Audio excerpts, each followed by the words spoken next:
sure gonna miss being a Goonie. Goonies never say die. You know what else apparently never says die? A dormant movie franchise when a massive corporation needs another nostalgia property to throw at shareholders. Because after 40 years of false starts, rejected scripts, and the original creators repeatedly protecting the legacy of the 1985 classic, Warner Bros. Has officially greenlit The Goonies 2. And honestly, the more you dig into this thing, the more it starts sounding less like a creative passion project and more like Hollywood raiding your childhood attic looking for spare change. So yes, The Goonies 2 is officially happening, or at least it's officially in development, and as somebody who grew up with the original movie, I have concerns, big concerns, because The Goonies wasn't just another 80s movie, it was one of those films, the kind that permanently embeds itself into your brain, the soundtrack, the pirate ship, the Fratellis, Chunk, Sloth, the chaos, the overlapping dialogue, the feeling that these kids genuinely knew each other and had been friends for years. It felt messy, real, unpolished. And honestly, that's probably why it still works today, which is exactly why this sequel feels like such a dangerous project. Now, before we even get into plot speculation, we need to talk about the biggest red flag surrounding this entire thing, the corporate angle. Because according to reports surrounding the project, the momentum for this sequel really accelerated when Warner Bros. Shifted heavily toward exploiting proven nostalgic intellectual property. And there it is. That sentence alone tells you almost everything. This wasn't, we have an incredible story that absolutely must be told. This was, people remember this thing, we own this thing, bring back the thing. That's modern Hollywood now. Raid the vault, dust off the logo, bring aging actors back, play emotional music over old references, hope audiences mistake recognition for emotional connection. And the irony here is incredible. The original Goonies was literally about working class kids fighting against wealthy developers threatening their homes. Now the sequel exists because a giant corporation sees nostalgic IP as financially safer than original storytelling. You couldn't write satire better than that.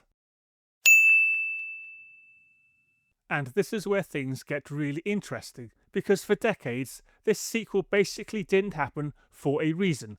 According to reports, Steven Spielberg and Richard Donner rejected multiple sequel treatments over the years because they felt they lacked the magic of the original. That matters a lot, because these weren't random executives rejecting scripts.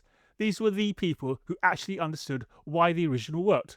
Even Sean Astin and Corey Feldman apparently pitched their own sequel idea directly to Donner years ago, and it still didn't happen. Then Richard Donner passed away in 2021, and honestly, that alone makes this a hard sell for a lot of fans, because Donner's directing style was The Goonies. That's chaotic energy, kids yelling over each other, messy conversations, characters interrupting each other naturally. That wasn't accidental, that atmosphere came from him. Without Donner, this becomes a completely different challenge, and we've seen this problem before. Gremlins without Joe Dante, Lethal Weapon without Donner.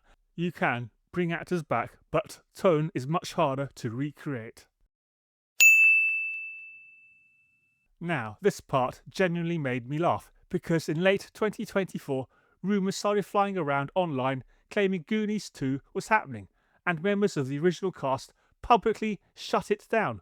Martha Plimpton outright said there was no script, nobody attached, Spielberg wasn't directing, and that it wasn't real. Corey Feldman also denied it. Then, mere months later, Warner Bros. Officially greenlights the movie. That's one heck of a turnaround. Suddenly everybody's optimistic. Suddenly the script is fantastic. Suddenly the momentum feels right. Funny how that works in Hollywood. Now, to be fair, maybe the script genuinely is good.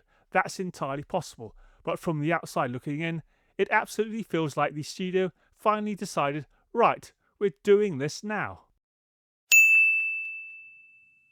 Now, here's where things get even stranger. The screenplay is reportedly being written by Pozzi Ponceroli.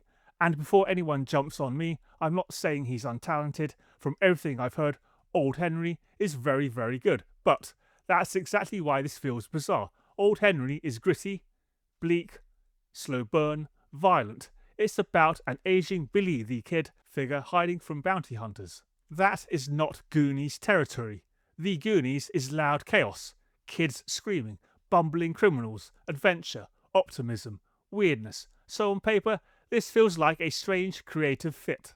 Now, maybe Warner Bros. Thinks bringing in somebody outside the obvious choice pool will freshen things up. Maybe. But it also feels very modern Hollywood. Hire an indie filmmaker with credibility, then funnel them into a corporate nostalgia machine. We've seen this pattern repeatedly. But here's the part that really concerns me. As of now, there's still no director attached, and that's massive, because directors shape tone, especially with something like The Goonies. Richard Donner's fingerprints were all over that movie. Without a strong directorial identity, this risks becoming another overly polished, CGI-heavy nostalgia product that looks like The Goonies without feeling like The Goonies, and that distinction matters a lot, because modern legacy sequels often misunderstand something fundamental. References are not emotion, callbacks are not storytelling. Just hearing Goonies never say die again does not magically recreate childhood wonder. And now let's talk about where the story is probably heading, because come on, we all know the template now. The original characters are older, life didn't work out perfectly, their kids discover something, a map, a clue, a hidden family secret. Then the old gang reluctantly reunites for one final adventure. That's probably where this is going. And honestly, I can practically see the trailer already. Mikey's exhausted and cynical. Data is comic relief tech guy. Chunks successful but unhappy. Brands tired and sarcastic. Then one of the kids discovers some long-lost map in an attic. Cue dramatic remix of the original music. Cue emotional close-up. Cue Goonies never say die. Roll credits. That's the fear. Not because it's impossible to make this work, but because Hollywood keeps using the exact same structure over and over again. And modern sequels have become obsessed with what I call emotional recycling. Remember this prop, remember this line, remember this jacket, remember this location. That stuff works temporarily, but it's hollow if the emotional core isn't there. The original Goonies worked because it captured a very specific feeling: childhood freedom, adventure, the fear of growing up, friendships changing, one last moment before adulthood takes over. You cannot manufacture that through references alone, and that's the trap modern Hollywood keeps falling into. We've already seen this pattern happen repeatedly. Indiana Jones and the Dial of Destiny dragged back an aging icon but lost the practical grit and energy of the originals. Ghostbusters Afterlife leaned heavily on nostalgia bait and emotional callbacks. Terminator Dark Fate tried using original creator branding to restore audience confidence, and now The Goonies 2 feels like it's checking several of the same boxes. That doesn't automatically mean it'll fail, but the warning signs are definitely there. Now look, I do want to be fair here. There are reasons for optimism. Steven Spielberg being involved absolutely matters. Ke Huy Quan seems genuinely enthusiastic about the project, and Cobra Kai proved that revisiting older franchises can work if you respect the original tone and characters. So I'm not sitting here saying this is guaranteed to be terrible. I'm saying the project sits right in the middle of several modern Hollywood problems that audiences are increasingly tired of. That's why people are nervous. Look, I love The Goonies, a lot of people do, and maybe that's exactly why fans are protective of it, because some movies generally feel untouchable, not because they're flawless, but because they capture something special at the exact right moment in time. And honestly, you cannot algorithm your way into recreating that. That's the real challenge here. Not treasure maps, not pirate ships, not references. Capturing that feeling again, and that's incredibly difficult, especially in modern Hollywood. But what do you think? Am I being too cynical about this sequel? Do you think Spielberg's involvement is enough to protect it, or does this already feel like another nostalgia-driven corporate sequel machine? And what's your favourite moment from the original Goonies? Let me know in the comments.